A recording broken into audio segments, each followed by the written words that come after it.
De Dark Knight Rises, j'ai trouvé ça très bien. C'est un très très bon film, c'est peut-être pas aussi impressionnant que le 2 parce que le 2 apportait vraiment un truc de surprise qu'on n'avait pas l'habitude de voir dans les films de super-héros. Parce que c'est pas possible de pas l'aimer. C'est difficile d'en parler à tel point c'est formidable. Et pour moi, c'est un film plutôt médiocre et donc plutôt décevant. J'ai été déçu, en plus je m'attendais vraiment à mieux en fait. C'est pas forcément ce que j'en attendais, mais j'ai beaucoup aimé. Moi je suis un énorme fan de Batman, je les lis beaucoup et ça me plaît carrément, mais derrière on sent que ça peut vivre en soi, et ça peut plaire vraiment à tout le monde, c'est vraiment grosse claque, là j'ai encore du mal à en parler. What are you? I'm Gotham's Reckoning.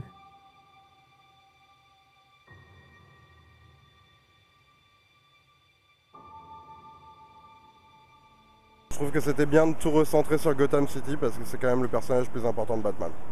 Il n'y a pas vraiment de style, mais une sorte de puissance absolue de moyens qui fait qu'on est quand même tenu en haleine, mais de façon un peu artificielle, par la musique d'Hans Zimmer, extrêmement pompière et saoulante. Un film très mélancolique, on s'attendait à un final très guerrier. En fait, on a un film qui est très axé sur la mort, sur la mélancolie, et c'est vraiment ce qu'on attendait. Why didn't you just kill me? Your punishment must be more severe. Do you think he's coming back? Les acteurs sont très bons, même les nouveaux choix de casting sont très bons. Joseph Gordon-Levitt est génial. C'est vrai qu'il y a tellement de personnages en fait que Nolan accorde assez peu de temps à chacun. J'ai aimé Catwoman, qui était bien, j'avais très peur qu'il la foire et en fait ils l'ont bien réussi. Bane est pas mal. Bon, Tom Hardy, c'est une vraie masse en Bane, effectivement, mais le personnage n'a pas la puissance du Joker. Son côté Quasimodo un peu aurait pu être vraiment très très beau, mais moi je l'ai pas... Il m'a pas ému en fait. Y a qui d'autre? Cotillard s'en sort très bien, Anna Thaoué est super.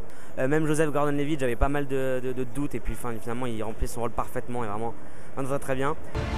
You don't owe these people anymore.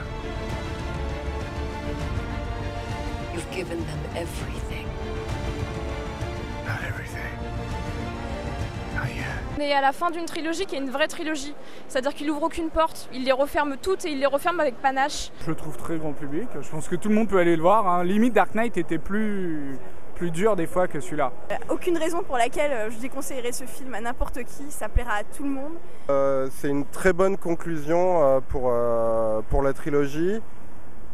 Voilà, maintenant je conseille à tout le monde d'aller le voir, rien que pour la fin.